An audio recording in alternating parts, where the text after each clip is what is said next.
Hi, Sasa. I'm Hannah from Inquirer. So, first of all, nilabas na yung ano. Nilabas na yung teaser ng Bar Boys. And, yes. So, kamusta? Na parang unti-unti na makikita ng mga tao yung pinaghirapan ko. Actually, itong Bar Boys na to, nilapitan kasi ako ni Direct Kip na sabi niya, Sasa girl, gusto ko na bigyan ng isang seryosong movie. Tapos syempre ako, hindi ko alam kung i-react ako kasi, di ba, hindi naman ako used to sa mga ganung bagay. So sabi ko, hala, kakayanin ko ba to? Pero alam mo, abangan ninyo ang Bar Boys, talagang nag-magic si Direct Kip. So alam mo yon, sobrang happy ako, thankful ako sa production, and happy ako sa naging performance ko dito. Talagang after set, umiyak ako. Kasi, oh my God, nakapag-perform ako ng ganon in one movie na sana mapanood natin sa Disyembre.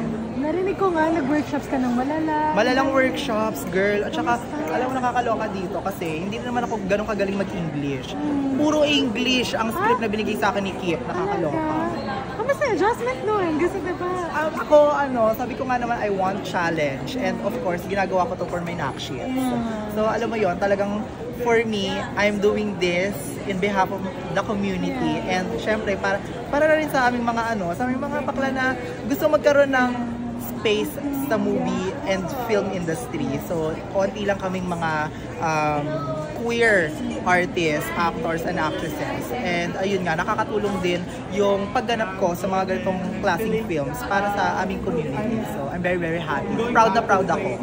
Second time na mga katrabaho si Will. So, parang kamusta? Parang clinic kayo. Clinic kayo from Balota to Bar Boys. Ini-issue mo ako. Oh my God, Charis. I'm happy naman ng, alam mo si Kip, si Will pala, sobrang, ano ko sabihin to, oh my God. Alam mo kasi hindi ko nakitaan ng yabang si Will. Ever since. Balota pa lang, nakilala ko siya, sabi ko sobrang tropa ko na to. So hanggang sa sumikat siya, actually, nagta-travel kami together, basta gumaganap kami together, talagang sabi ko, oh my God, hanggang ngayon hindi pa rin siya nagbabago. So kung paano ko siya nakasama noon, ganun pa din siya ngayon. Happy. Siguro last for me, kasi diba, yung tao meron na silang certain of what Bar Boys is. Pero bakit kailangan panoorin ng tao yung sequel ng Bar Boys?